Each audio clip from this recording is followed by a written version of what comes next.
c'est sur Télé 50 et nulle part ailleurs.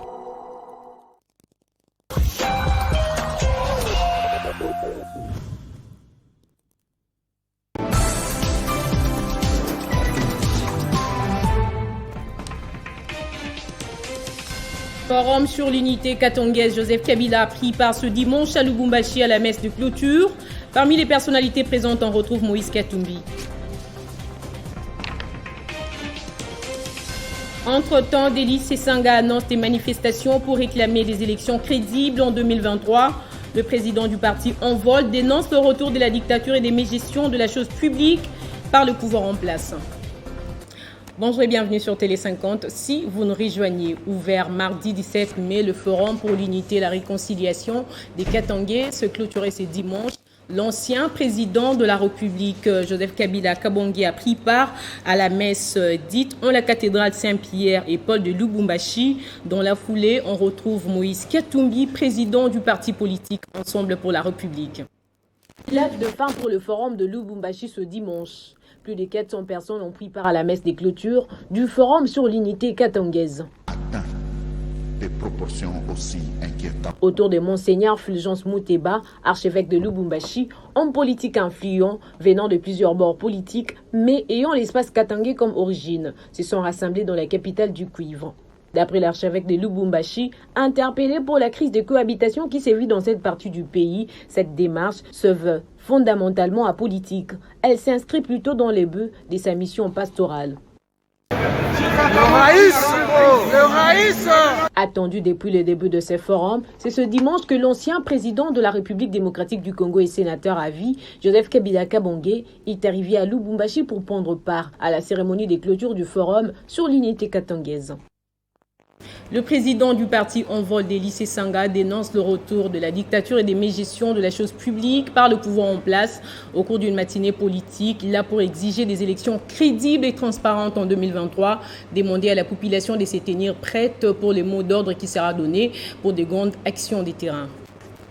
Après avoir claqué la porte lors du débat sous la loi électorale à l'Assemblée nationale par manque de débat, le G13 Delis Sesanga se lance dans la campagne de prévention contre la fraude électorale.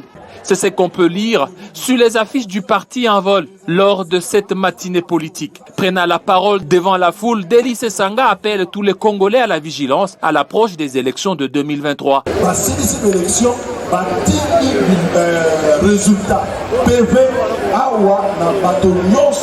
Pour Delis Sesanga, la loi électorale telle que débattue à l'Assemblée nationale est un décor planté pour les contestations à venir.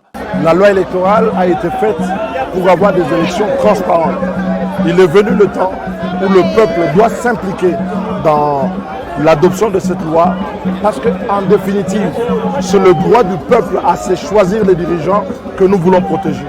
Aujourd'hui, ce qui est orchestré à l'Assemblée nationale prépare une fraude à grande échelle et il faut sensibiliser la population pour qu'elle comprenne les enjeux et qu'elle sache qu'elle a une part d'action à prendre pour que cette loi ne soit pas adoptée dans la forme où l'on souhaite faire de la fraude le cadre de l'organisation des élections de 2023. Si demain, ce peuple veut se choisir de nouveaux dirigeants, c'est pas à la voie des élections et nous devons protéger cela. Après Lingwala, Envol préconise la campagne de sensibilisation contre la fraude électorale dans d'autres communes et provinces du pays.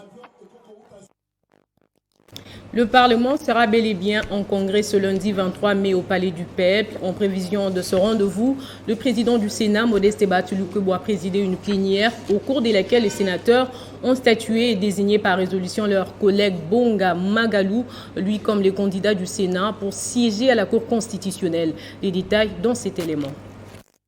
Il faut noter que c'est sur demande du chef de l'État, Félix-Antoine Tshisekedi, et conformément aux dispositions de la loi fondamentale que le Parlement se réunira ce lundi pour désigner un candidat juge à cette haute cour. Le juge désigné va ainsi succéder au juge Polycarpe Mungulu, décédé en avril dernier. Pour rappel, selon la Constitution, sur les 9 juges qui composent la Cour constitutionnelle, 3 proviennent du Parlement. Actuellement, les juges Bokona Wipa et Wasenga qui siègent à cette haute cour pour le compte du Parlement ont été désignés par l'Assemblée nationale. Louis Bonga, désigné par le Sénat, va ainsi porter à 3 les nombres des juges désignés par le Parlement pour raison d'équilibre. La plénière du Sénat a également, à l'instar de l'Assemblée nationale, voté le projet de loi portant autorisation de la prorogation de l'état de siège dans une partie du territoire national. Sur 81 sénateurs ayant pris part à ce vote, 78 ont voté pour, 1 a voté contre et 2 ont voté abstention. Cette loi a été ensuite transmise au président de la République pour promulgation.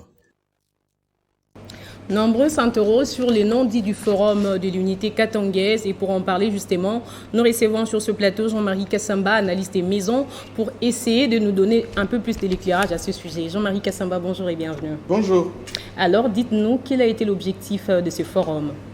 Moi je pense que le monseigneur Mouteba, qui a eu l'archevêque donc de Lubumbashi, qui a eu cette initiative, a bien vu que l'un des rôles de l'Église, c'est de rassembler, d'installer la paix, les mieux vivre ensemble. Il y avait comme une espèce de malaise dans la communauté katangaise depuis presque une dizaine d'années. Et il était temps que, comme dans d'autres provinces, que les leaders du Katanga se retrouvent. Et ces retrouvailles, au-delà de l'événementiel, ça sous-entend le mieux vivre dans la société. Parce que lorsque le social ne va pas, lorsque l'économie ne fonctionne pas, lorsque le plan sécuritaire ne marche pas bien, il faut voir qui peut jouer le rôle de fédérateur, qui peut, après la mort de Kimwaku Mwanza, galvaniser l'ensemble du peuple katangais. Et c'est ça, je pense, la première motivation. Deuxième motivation, dans chaque communauté de notre pays, il y a beaucoup de malaise. Allez dans le Bas-Congo. À chaque fois quand il y a des élections, même la dernière élection de gouverneur, entre les cataractes et les bas-fleuves, deux problèmes. Allez dans les Maniema, les grands leaders du Maniema ne s'entendent pas. Vous allez ici dans le Bandundu, le grand Bandundu, les gens ne s'entendent pas. Dans les Kasaï, c'est encore pire, parce que beaucoup des leaders du Kasaï se regardent en chaîne de faïence. Aujourd'hui, François Beye est en prison, Kabound, il est dans son coin. Certains leaders ne se retrouvent pas. Et donc, c'est un début. Ce qui vient de se passer au Katanga, il faut que ça se renouvelle dans chaque province pour que la somme de mieux vivre ensemble dans toutes les provinces va constituer l'unité nationale pour un Congo qui s'entend correctement. Et qu'est-ce qui justifie la présence de Joseph Kabila et de Moïse Katumbi alors que l'archevêque de Lubumbashi affirme que c'est apolitique? Oui, mais avant d'être de leader politique, Joseph Kabila était d'abord le président de la République. Et rappelez-vous, lorsque dans le nord Kivu et le sud Kivu, il y a eu des problèmes de cohabitation. Il y a eu là-bas à Manietou, il y a eu là-bas une autre conférence qui s'est organisée pour l'entente du peuple du nord Kivu, du grand Kivu, comme on le dit. Lorsqu'il y a eu les Kamwena Sapu, il y a eu une conférence qui s'était organisée à Kananga. Et lorsque, au niveau de Tanganyika, là-bas, il y a eu des problèmes, il y a eu aussi des conférences là-bas. Donc, Joseph Kabila avait joué ce rôle-là. Mais il a un fief aussi. Il a ses origines.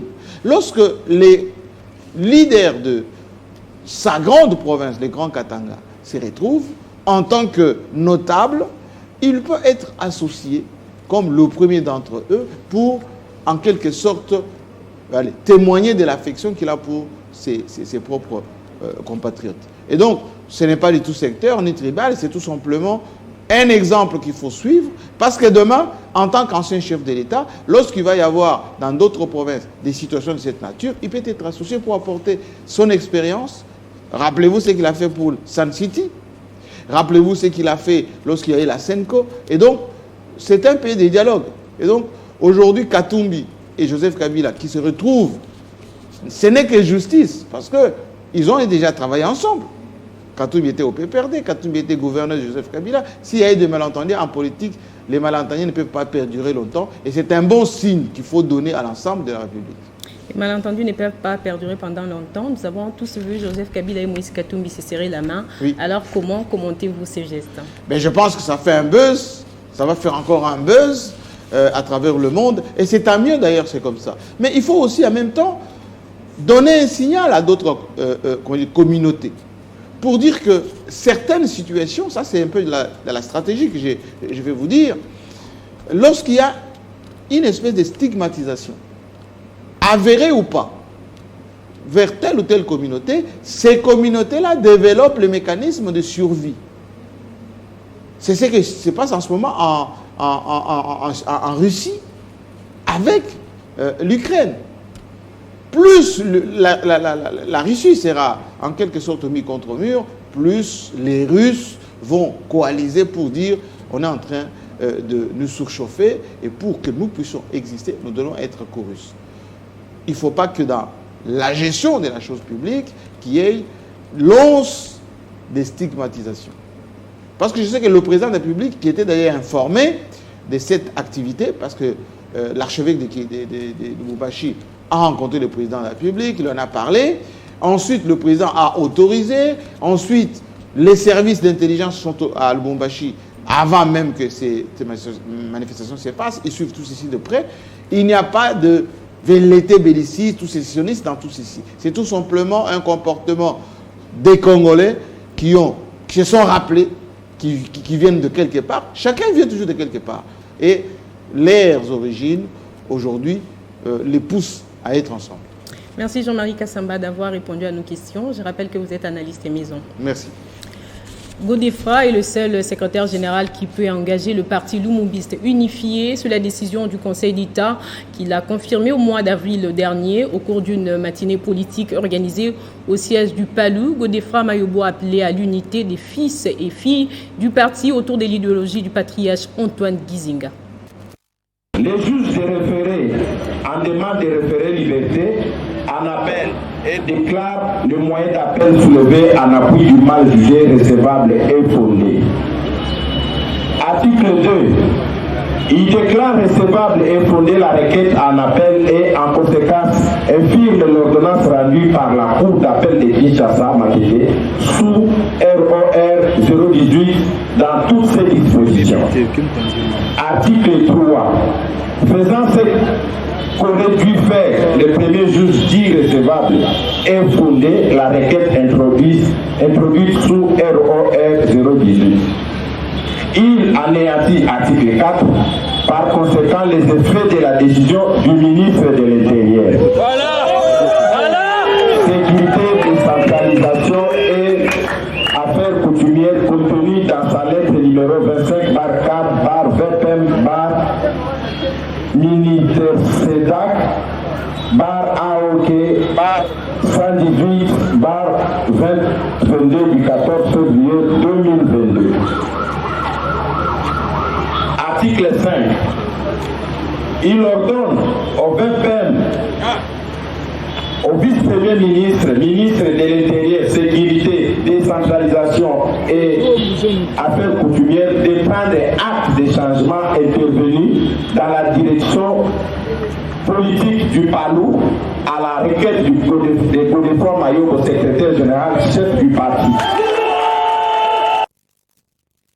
L'amélioration du climat des affaires par la lutte contre la corruption en République démocratique du Congo, l'ANER, DEMIA, PNC, la CNDH et autres structures désormais en synergie pour combattre ce fléau qui gangrène en République démocratique du Congo après la mise en place du forum permanent de lutte contre ce phénomène. C'est la présentation des points focaux qui désormais travailleront en synergie pour éradiquer la corruption dans notre pays.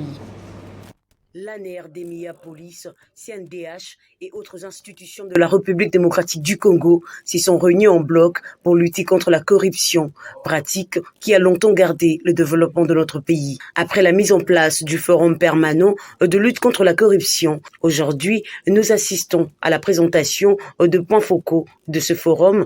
C'est la Commission nationale des droits de l'homme qui préside la cérémonie. La RDC est classée parmi les pays les plus corrompus du monde.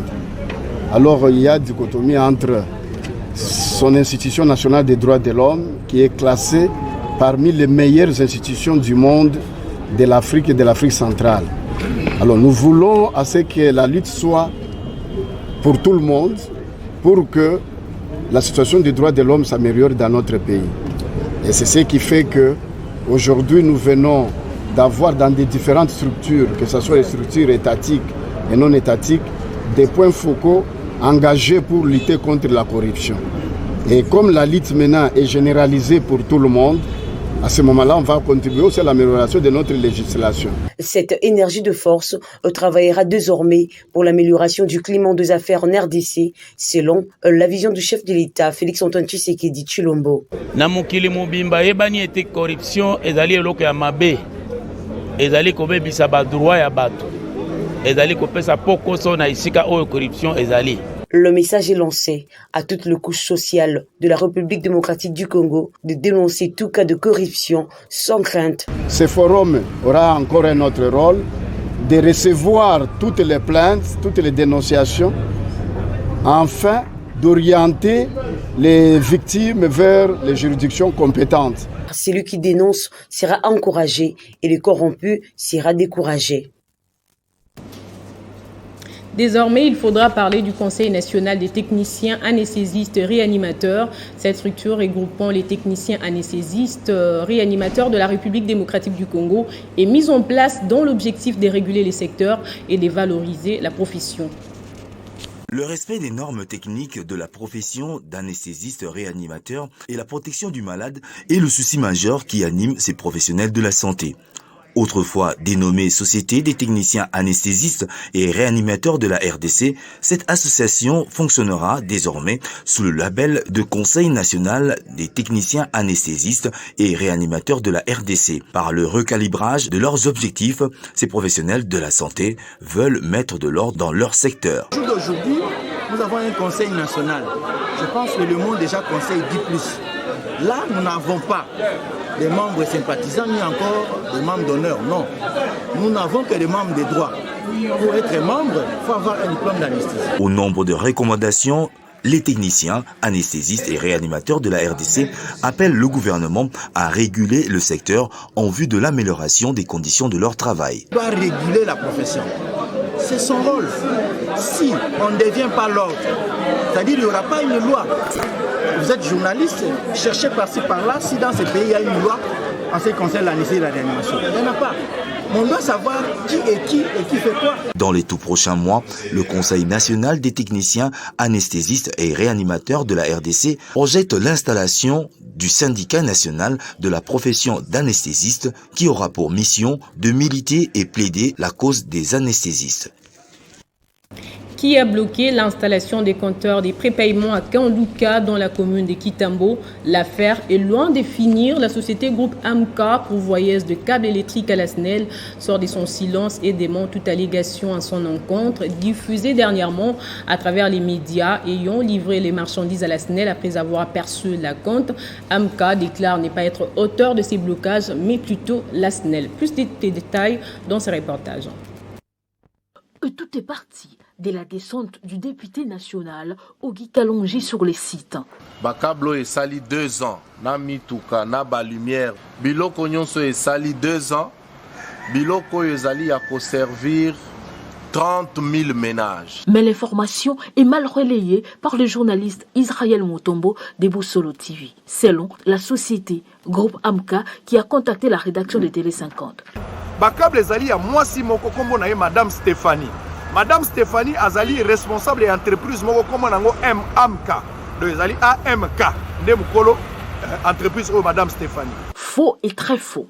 Madame Stéphanie, responsable de la société groupe Amka, se dit ne pas être responsable du blocage de l'électrification du quartier Kanluka dans la commune de Kitambo. L'affaire remonte à 2020, quand la Société nationale d'électricité et la société groupe Amka SRL signent le contrat de services relatifs à l'installation des compteurs après paiement auprès de la clientèle SNEL SA du quartier Kanluka dans la commune de Kitambo. La société groupe Amka perçoit alors son acompte et livre les câbles électriques à la SNEL qui à son tour les a conservés pendant 2 ans. La SNEL a même fait sécuriser le site où sont conservés ce matériel par la police. Les câbles et matériels électriques trouvés au camp Luka n'appartiennent donc plus à la société Amka mais plutôt à la SNEL qui ne s'en sert pas. Pour preuve, IGF a eu un dossier pendant la période où il y a la banquette na niveau ya SNEL. Tant que a se retrouvé na dossier wana na maboko amoni 2 éléments oyo et etikaki. Élément liboso ezali procédure ya passation à marché ezalaki respecté te. Il y a mis balé ezali par rapport ya coût oyo ba fixé, coût wana ezali exorbitant. Pour ce qui est de la passation du marché et du coup, Amka a exhibé sa grille tarifaire qui est tout sauf exorbitant. S'élivrant à la rédaction de Télé 50, la société groupe Amka pense que la SNEL qui doit des explications à la République, cette même SNEL doit la dédommager, ayant largement dépassé le délai d'appurement de sa dette. Un mot sur l'élection de gouverneur, où en est-on actuellement? Si à Tchopo, les résultats ont été annulés dans d'autres provinces, notamment au Congo central, Maniema et Lomami. Les cours d'appel ont confirmé l'élection de gouverneur et de leur vice. Jean-David Kilolo est revenu sur les dossiers. C'est vers 19h heure locale de ce vendredi 20 mai 2022 que la cour d'appel faisant office de la cour administrative d'appel du Maniema s'est prononcée sur les 3 requêtes introduites par 3 candidats malheureux à l'élection des gouverneurs et vice-gouverneurs au Maniema.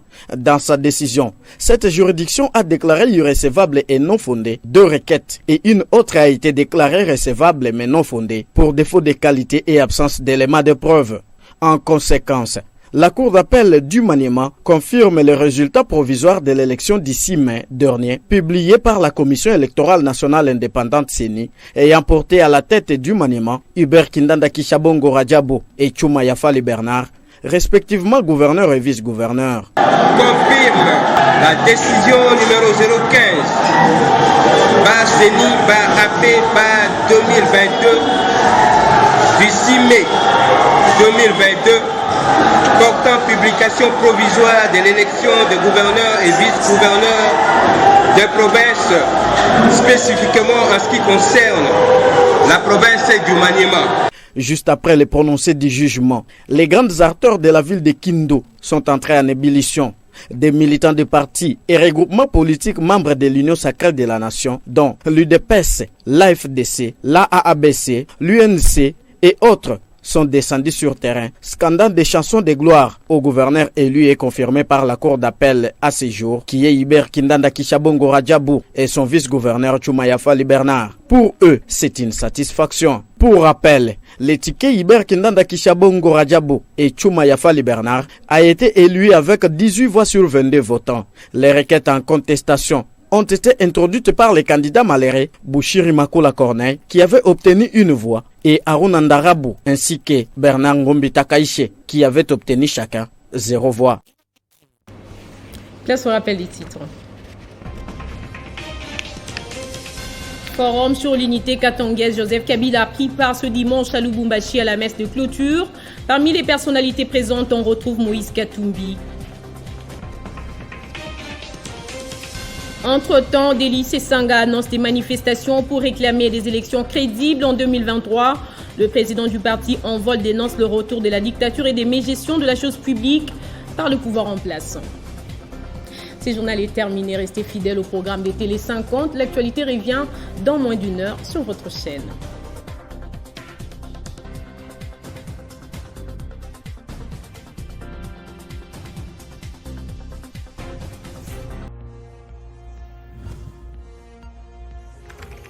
L'actualité reste en continu.